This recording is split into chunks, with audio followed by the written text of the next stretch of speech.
Hi, this is Chuck at Lazarus Recovery Podcast at the junction of faith and recovery. And this is episode 35. The title is going to be Balls and Strikes. Now, let me explain all this balls and strikes stuff. What I'm going to do is I'm going to explain where I got balls and strikes. I've been gone for a while. I got COVID, and that put me down for a couple weeks. Then I got a hernia from coughing, and that put me down for a while. Feeling a little better, but it was a bit of a journey, and I didn't know what to do with it. It's an odd thing because I'd been vaccinated and boosted and stuff like that, but still, it's no joke. I was nervous and anxious and sick, pretty sick, and I didn't go to the hospital until I started puking with the problem with my lower regions there. So I'm just getting back. Title Balls and Strikes is about my whole precept of the Lazarus Recovery Podcast, the Junction of Faith and Recovery. And why are people different? Why is there such a difference between faith and recovery? Why is there so much mistrust and stuff like that? Well, as I thought about it, I've argued all about why this is the way it is and everything like that. I've argued with all that. And, I've made arguments and tried to explain it all and tried to, get people to understand each other and as I've gone along, only recently I've realized that to a certain extent it's a fruitless cause, because the bottom line is that nobody wants anybody else to tell them what to think. It's like against human nature to have AA doesn't want the church to tell them how to run their meetings, which I get. Church doesn't want AA to legislate how they think about God. I get that. But if you think about it, the problem is really, no human being wants to tolerate anybody calling balls and strikes. It's just against our nature, because human beings want to name the rules. And what we do is we create recovery programs that allow us to name the rules. And we create faith-based organizations that allow us to call the rules. And that's a pain in the butt. That's a pain in the butt to everybody. Because if you think about it, I've been around, I just celebrated 48 years sober. I've been saved for 46 of those years. And I was a preacher's kid as a growing up. I've seen a lot. And I've listened to a lot. I've listened to my dad on Sunday lunch after church talk about people having the attitude of they go to church just for eternal fire insurance. This is in the 50s. I've been to an AA a long time. I got sober. My life sort of started when I went to AA. I owe them a lot. But the bottom line was in AA, we're drunks. You don't tell us anything about how we conduct our business. The only word that calls balls and strikes is the group conscience. And you got to come to agreement in order to get it. So, nobody's going to bring up anything. There's whispering and grumbling about people's behavior, but nobody's going to do much about it. It's pretty much, okay, whatever. As long as you don't drink, everything's okay. So nobody, and if you think about it, people in general they tolerate umpires in baseball because you need them just to solve things. But you bitch at them all the time anyway. That's not fair. What's wrong with you? We as a general species don't want anybody to tell us what the rules are. So we just generally create institutions that institutionalize our not wanting to have anybody tell us what to do. So there's no doubt why AA and religion can't get along is because of people who don't want to be told what to do. People in recovery are probably, on a scale of 1 to 10, about a 9.5 at being rebellious. And church people are about a 4.5, but they're not even-handed. Church people are told not to judge, but we do a lot of judging. And generally speaking, it's for our own convenience. We create denominations so that we can be a tribe together in agreement and criticize everybody else. So we don't get together and come to agreement easily. And it's not a surprise, and there is a history.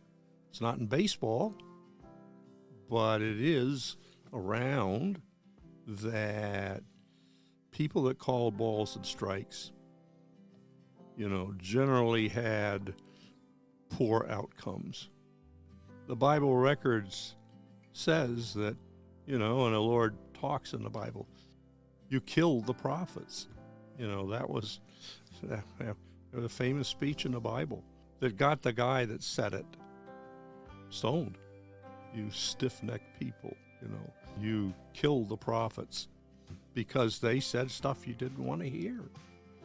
Why? Because it interfered with the way they wanted to conduct the spiritual business that they had. I mean, balls and strikes are dangerous business. Everybody agrees you need umpires in baseball, but they get dumped on all the time. So, but in this spiritual recovery thing, it's wicked dangerous. And anybody in their right mind that thinks about calling balls and strikes has to sort of think carefully about it, because you got to explain why you do what you do, why you say what you say. But I've come to the conclusion that you're never going to get religious people and recovery people to understand each other unless you explain the balls and strikes, unless you explain why there is a need for balls and strikes. And that's what the topic, a long-winded introduction, but that's what this is about. It's about balls and strikes. It's about this thing in Christianity and in other religions too, but Christianity, the Jesus stuff, that, well, why can't you just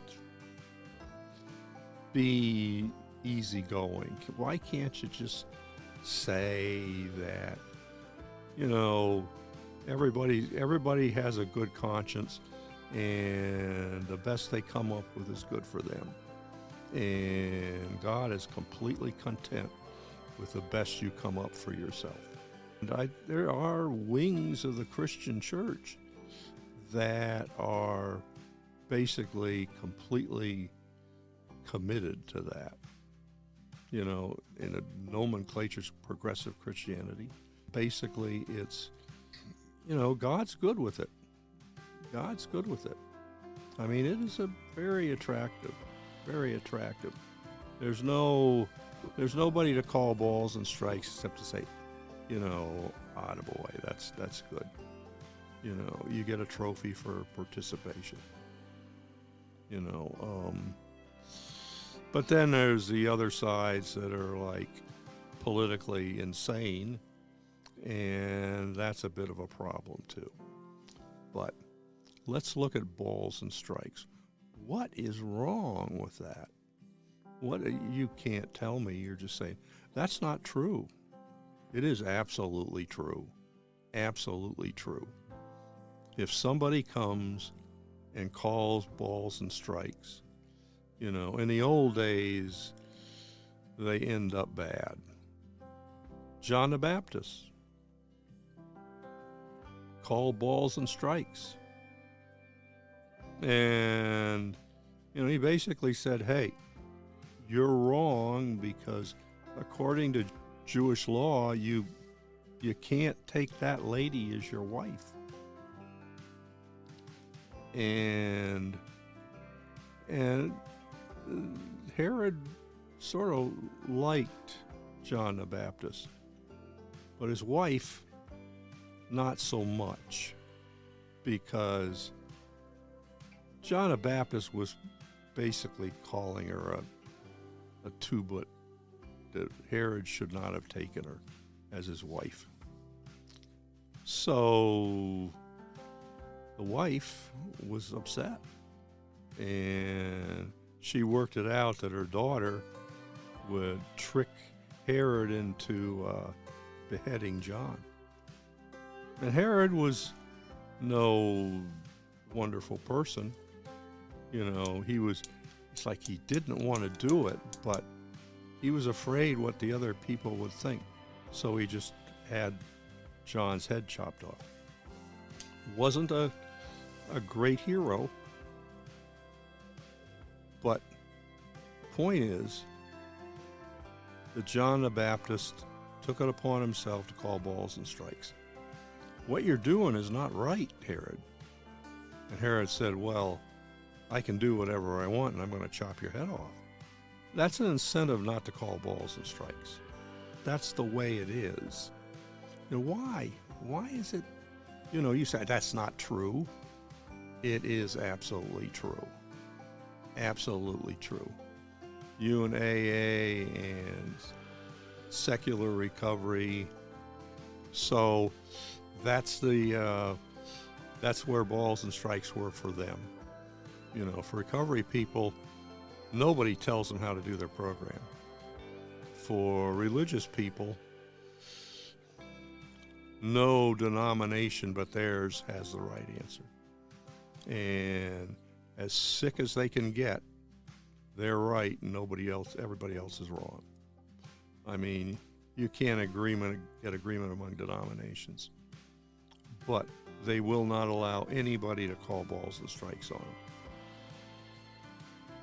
But the problem with this whole thing is that everybody ignores the big thing in the room. Everybody seeks to please and seeks to follow and seeks to obey an omnipotent God. And according to the Bible, a all-powerful Savior. Yet, we will not tolerate this omnipotent God or this, omnipresent Savior to tell us the least little thing about how we should conduct our business. We say, yeah, but in the end, anybody that would dare to do it, we'll just kill them.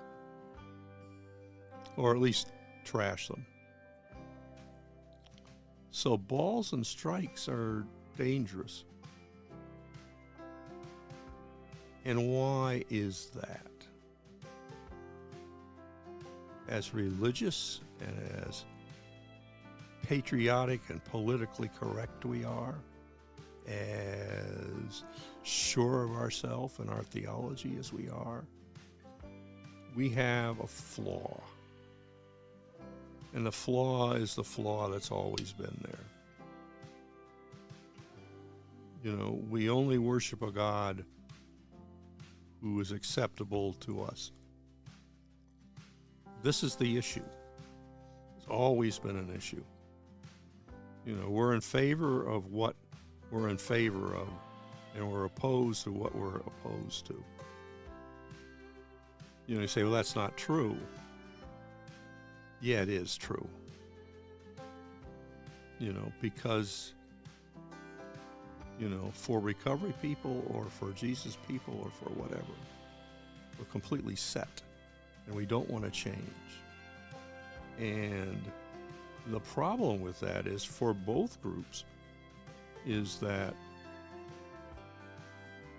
we completely blow off the Lord.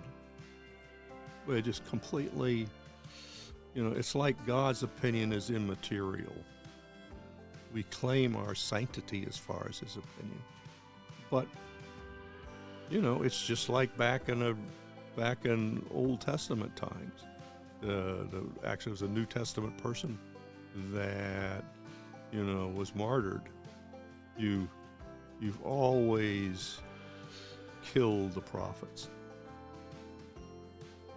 And he told them that it was absolutely true. And the mob did what they always do. They killed him. They took him out and stoned him.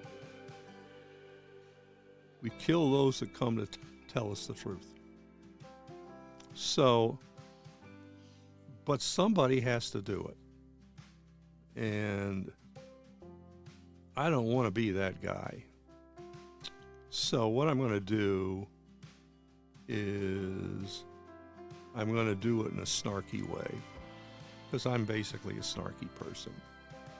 I'm a little irreverent about some stuff. So I'm going to snark at you in the next podcast. I'm going to be sarcastic, and I plead guilty on it. You say, you're insulting. No, I'm being snarky. Yeah, I'm trying to avoid getting shot here, dude. Because I'm going to say some stuff that you're not going to like. And for this particular podcast, I'm going to draw one thing, and then in another podcast, I'm going to elaborate on it and illustrate it, for which you are going to try to throw stones at me. But luckily, nobody listens, so nobody's going to get upset. But if you're listening, I just want you to think about one thing in this podcast about, this throwing stones, balls and strikes. Does God have a right to an opinion? A final opinion. Does God have the right to a final opinion? In other words, what he says goes. Or is he required to put out a multiple choice? You can do this, or you can do this, and you can do this, and you can do this. And you're going to get slapped on your hands if you do this other thing. And there are some bents of Christianity that basically think God is that way. You know, God always gives a participation award. But the problem with it is, and the reason this is so controversial is, biblical record does not show that kind of thing at all. You know, we can say that the biblical record, as a lot of people do, well, the biblical record is conveniently inaccurate. So we can pretty much put in what we want. You know, I call that a strike. You know, or a ball, whatever I'm calling for being bad.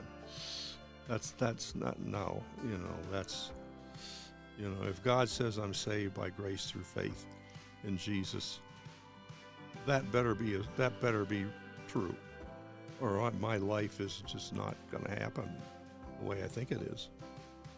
You know, in other words, Christians are dependent on the Word.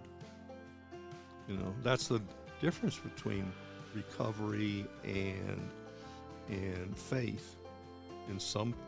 I think that basically in secular recovery, and I've gotten this impression, you're sort of saved if you're sober and you're clean. In other words, well, I've heard it said, well, he got run over by a truck, but he's okay, he was sober. Well, what happens if, he picked up and he died? What's that? Where is he?